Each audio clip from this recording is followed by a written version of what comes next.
Ladies and gentlemen, Paul Leslie presents. And now your host, Paul Leslie. It is our pleasure to welcome Mr. Jerry Zigmont of the Woody Allen New Orleans Jazz Band. Thank you very much for joining us, Mr. Zigmont. Well, it's a pleasure to be here tonight. Thank you for asking me. I'd like to start by kind of getting some of your background as a musician. You're a trombonist. How did you become passionate about music? I probably got my beginning in music from my dad. My dad was a big jazz lover. More specifically, he really loved the jazz trombone. When I grew up, he would play records of some of the famous bebop trombonists, Kai Winding, J.J. Johnson in the house. And he just loved that sound and would go out to hear those musicians live when he could in New York City.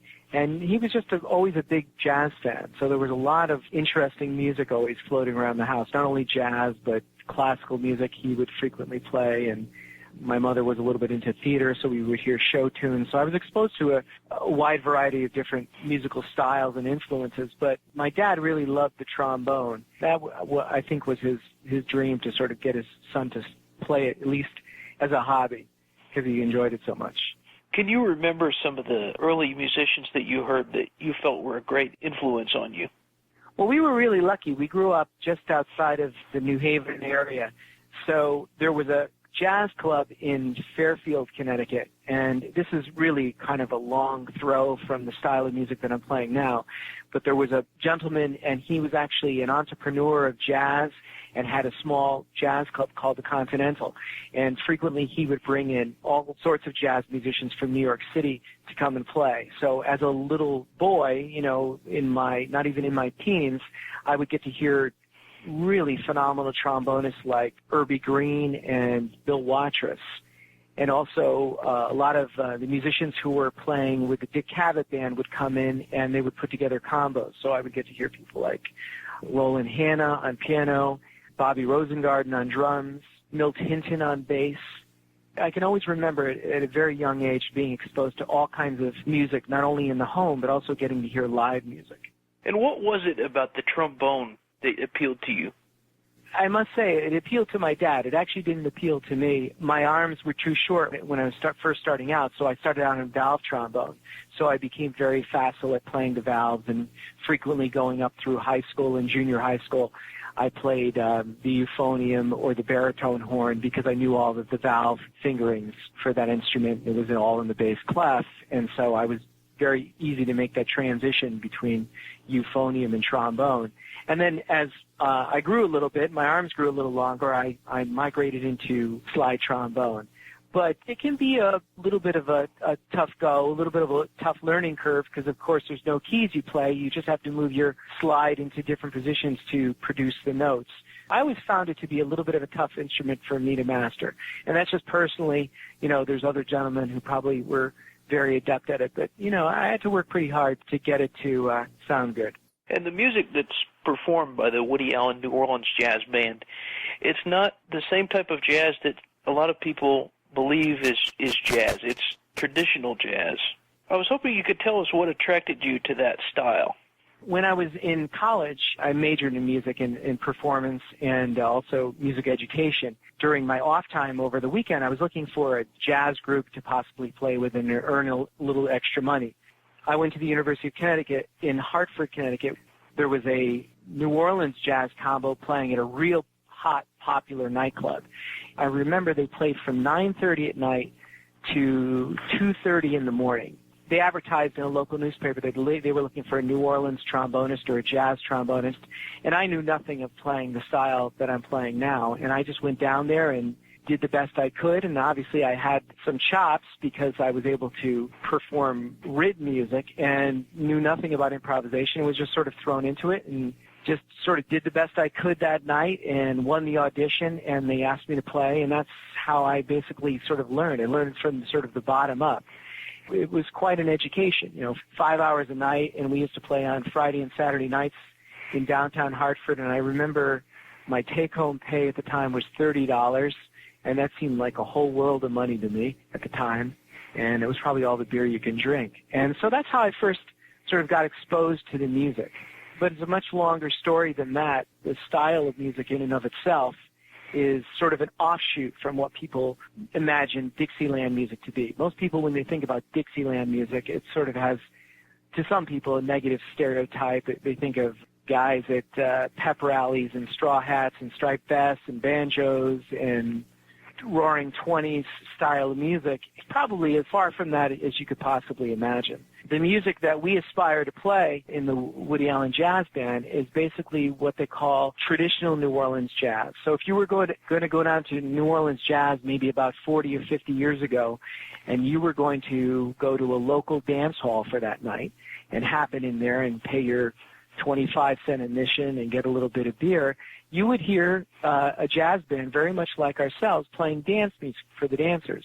And this typically was the type of music that you'd hear back in the day, and that's really what we aspire to. We aspire to like local New Orleans dance hall music, not necessarily something where a band would concertize to, but functional dance music. That's essentially what it was back in the day. This is a style of music that's really moved a lot of people throughout the years. Not only Woody Allen, but the famous film director Stanley Kubrick was a big fan of traditional New Orleans jazz. And they went down there in the 50s and the 60s, and they got to hear this music firsthand and were really taken by the style. It's pretty esoteric, but it's very rewarding music once you sort of understand it and get to know it and play it. And hopefully people feel the same way. When they get to hear it, it's very unabashed, unpretentious music. There's nothing particularly that you need a trained ear to sort of sit down and hear the band play, but hopefully in the music that we play will move you in some way, just like it moved those dancers maybe 40 or 50 years ago down in New Orleans.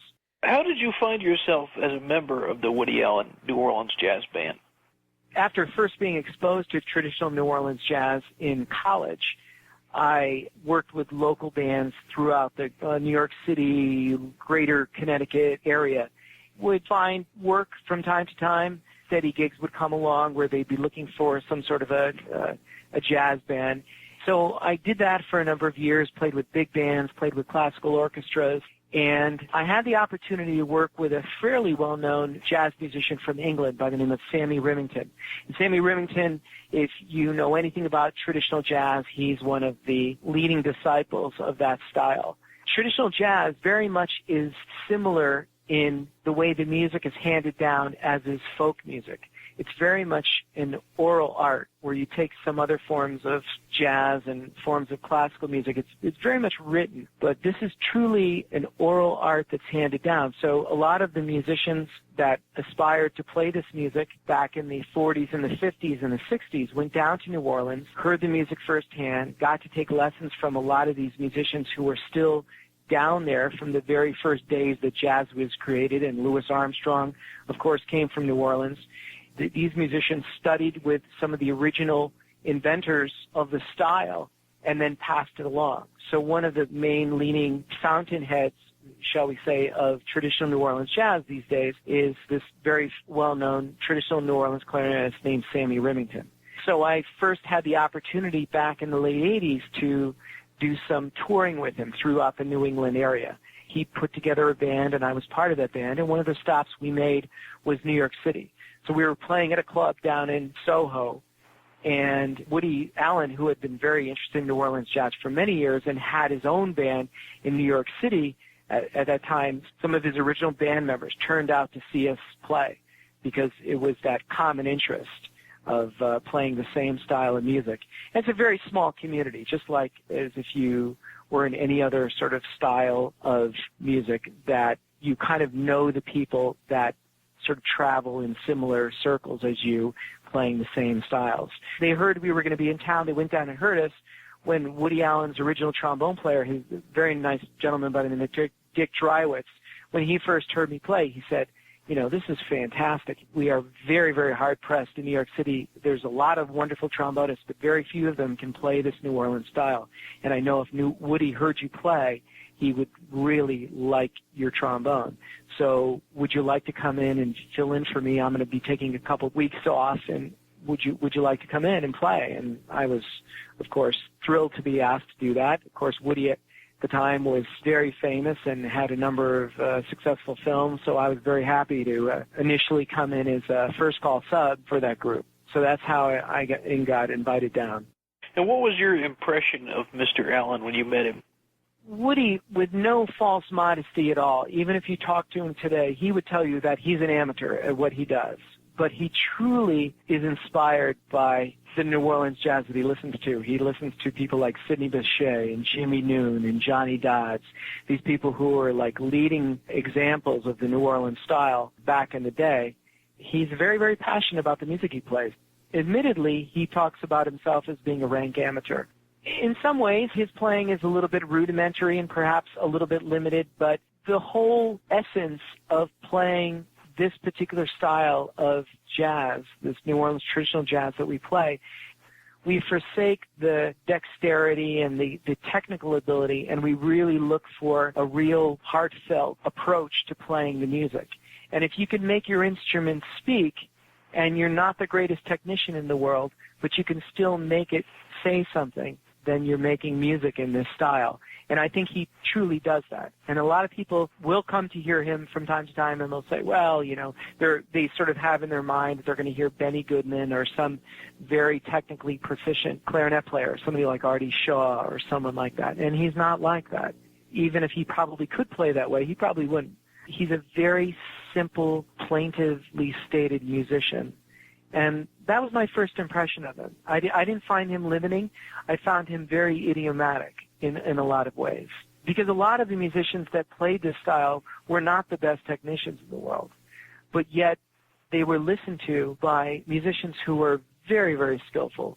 And the reason why is because there was an essence there. I think he has that essence. So he surrounds himself with trained professional musicians like myself, and we go out there and we make music. And it all works. I was hoping you could tell us about the types of songs, as in composers, that you all play.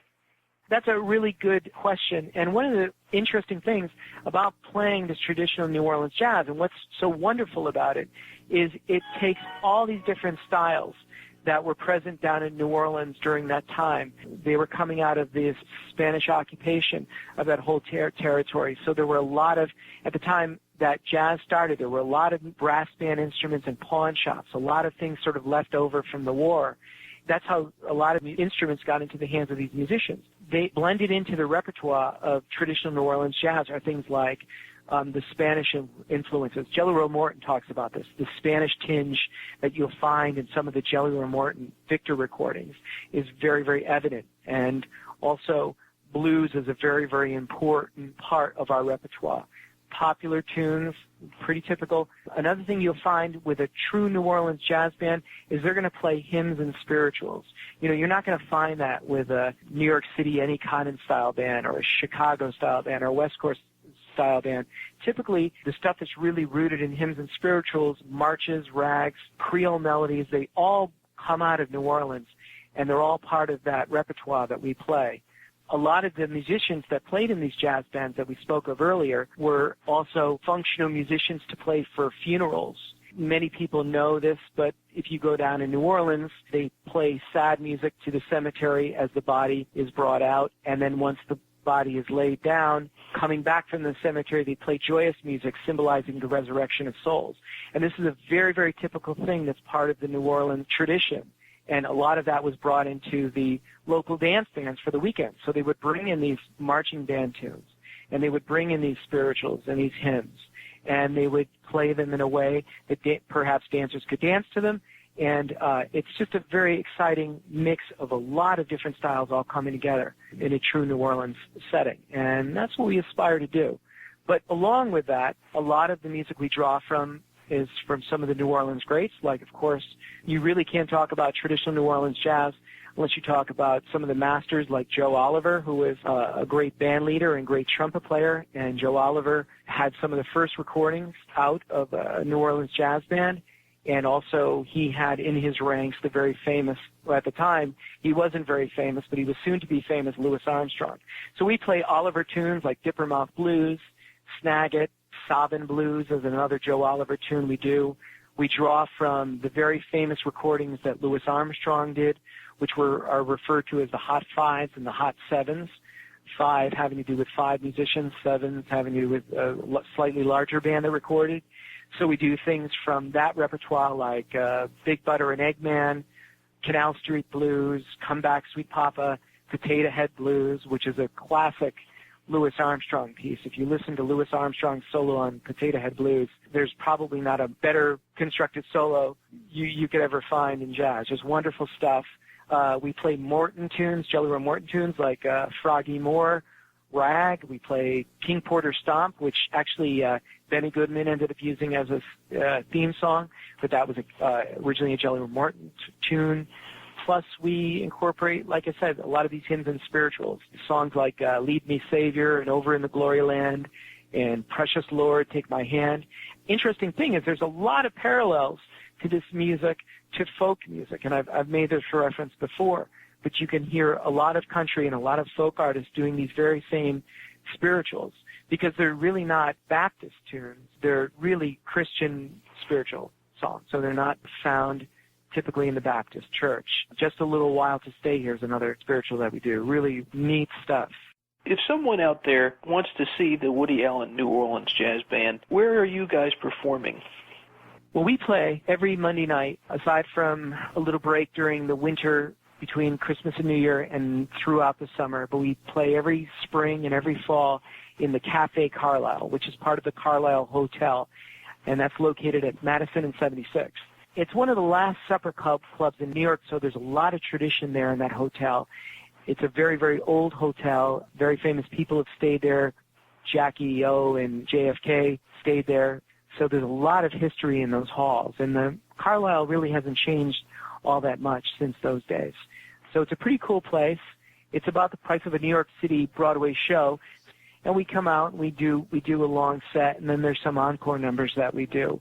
So that's typically where you can hear us. But for the last 6 or 7 years, we've been taking the band out on the road every Christmas, and we've been doing pretty extensive European tours that have brought us just about all over the world. We've gone to Turkey. We've gone to Istanbul in Turkey. We've gone to Athens. We've gone to Budapest this past year. We may go to Prague this coming year. We've toured numerous cities in Spain, Italy, Germany, and it's really been exciting for us to do this because typically this music is only played in small jazz clubs, but because of the fact that we have this celebrity in our ranks, there's a lot of keen interest, especially in other parts of the world, to come out and see the band because of Woody Allen's notoriety. So we're able to fill these large concert halls and arenas. That's a very exciting thing for us as musicians, is to be able to present this music in not so intimate settings as big, 2,500, 2,000 seat concert halls. This is quite interesting to present the music in that way. Given that much of this music was intended to be presented in a smaller, more intimate kind of setting, it's documented in the film from Cabin Creek, Wild Man Blues, very fascinating film where they follow the band around Europe. How does the band approach playing a large venue like that? Well, that's a very good question, and it's a very insightful statement. Yeah, this music was intended for very, very small and intimate settings and never really intended for people to sit there and for this music to be concertized in that way. It was to get up and move your body, and dance or just move to the music. And folks are required to sit down and be still for the 90 minutes, 100 minutes that we play. So what we try to do is we try to, first of all, some of these stages are very, very large stages. So we try to bring the band together so we can really function as a very close, cohesive unit. We ask for very little in the way of lighting effects. So we try to draw the focus to the band and to what we're doing. And we just try to sort of put the message out there. And you will find more often than not that after a couple numbers, the people get drawn into the music. And the more we sort of get a little bit of feedback from the audience, just like you would in a small setting, the more the band puts out. So it's very much a give and take from our audience. But it's been interesting for me to see this over a number of years that no matter how big the arena, and I can think of only a few exceptions, generally speaking, it works. And the closer we are to the audience, even just the first couple of front rows, we find that to be extremely helpful. So one of the other little tricks of our trade is we try to move up on what they call the apron, try to move as close as we can to the people in the audience. And we feel that once sort of the energy gets out to those first couple of rows, it spreads back. Always an interesting time. Moving from the Woody Allen New Orleans Jazz Band to you personally, just as a general question, what is it that you like about music? If you looked at my music collection, you would be truly surprised, and this is probably a message that I'd like to send out a little bit later, but, I listen to all different styles of music, whether it's, rock and roll, country, classical music, flamenco music, Spanish music, and it's all wonderful stuff. What particularly connects with me in playing and performing the music that I perform with this band, which is essentially exclusively all I do, is the fact that there's a lot of room for expression. If you go back and you listen to the Hot Fives and the Hot Sevens, these were tightly constructed tunes that were destined to be on 78 records that could only go for 2 or 3 minutes. So they had a very, very small allotted time that they had to deal with. And so everything was pretty much scripted out.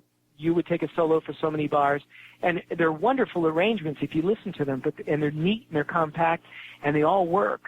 But what's beautiful about playing in a live concert setting, whether it's in a club or on the concert stage, is you can stretch out just like you can in more contemporary forms of jazz.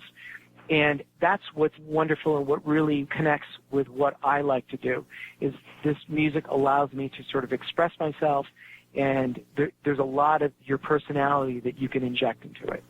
And what I mean by that is not only do you have this big amount of creative freedom in being able to play multiple chorus solos, but also if we do a song and we're on tour, and this very rarely happens that we actually repeat songs because we have this vast repertoire that we actually draw on, is that even if you did repeat a song on a consecutive night or an alternate night, is the song never sounds the same twice. I'm sure that's very typical in other styles of music as well. But, I mean, the creativity is limitless. So that's what appeals to me, is that you can inject your personality and you can be highly creative. And one of the challenges is to be idiomatic and to be stylistically correct, just like in playing any other form of music. You can't cross those boundaries.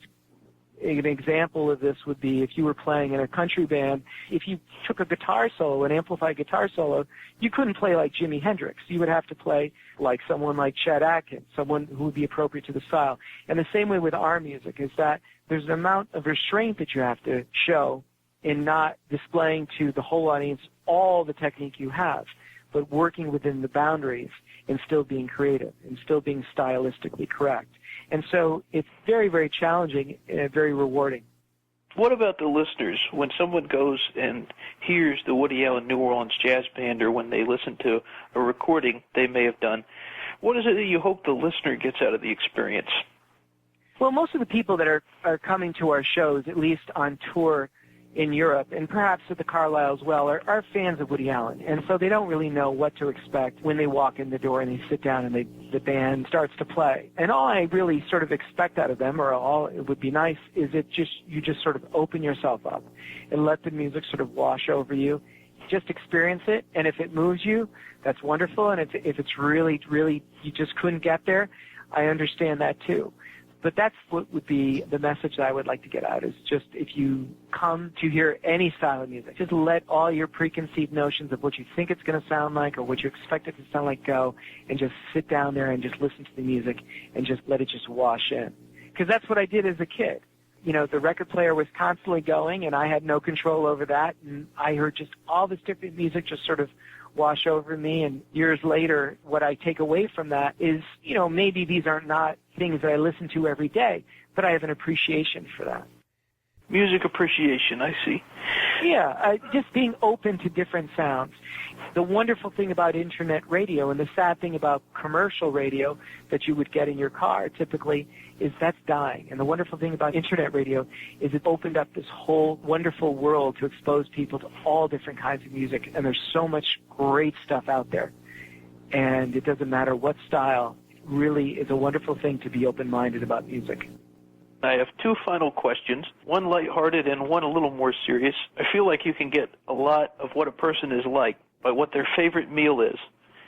So what is your all-time favorite meal? Are you talking about location or just sit down and order me up a great meal? You get to order a great meal, whatever your heart desires. Well, you're gonna laugh. You're gonna laugh. I mean, if I get a perfectly prepared omelet, just a regular cheese omelet, I'm in heaven. I must say that some of the best cooked food, whether they are omelets or dinners that I've gotten traveling around the world, is in France. Typically, you can get pretty darn good food in France. But if you can give me a great cheese omelet with some wonderful hot sauce, that really makes my day. That sounds good. My final question, just like you mentioned about Internet radio, one of the other great things about it is people can listen in from anywhere in the world. This broadcast goes out all over the world. So my last question to you, what would you like to say to the world? What would you like to say to all those people listening in? Well, it kind of strikes back to what we were just talking about. I think as our global world becomes larger with the Internet and we're exposed to all different types of information, I think that with that exposure, I think we should really take the ball and run with the fact that we're exposed to all kinds of wonderful music. And just go out and listen to as much music as you can. Go out there and also support live music. I think that's one of the other things that we don't do enough. And I've got a couple young kids at home, and I want to make sure that that's part of their growing up. They remember that they were taken out to hear live concerts. Sometimes we're too comfortable in our homes watching our TVs and our flat panel TVs, high-res TVs, and listening to our great stereo systems or our iPods. And we need to go out there and support a lot of live music because that not only helps musicians, but it also helps your soul. There's something very, very special about hearing music performed live. Very true. Well, I thank you very much, Mr. Zigmont, for the great interview. I must say you are one of the best interviewees I've ever had. Thank you so much. It's been a pleasure talking to you. Before I let you go, let me just throw out a couple of influences. If anybody's listening out there and they're fans of trombone, playing trombone in this particular style, go out and pick up any of the King Oliver records that are out. There's a lot of great re-releases on CD, and King Oliver had a wonderful trombonist called Honoré Dutré. He had a wonderful French name, and he was a great Edward Kid Ory is another wonderful trombonist. Check him out. Jim Robinson played a number of years with the Preservation Hall Jazz Band. Another great influence. Also got to meet him one time when I was very little. I'm still looking for that picture in our film collection. A lot of great stuff, so keep listening. Definitely. There's a lot of music out there. Everyone needs to hear as much of it as possible.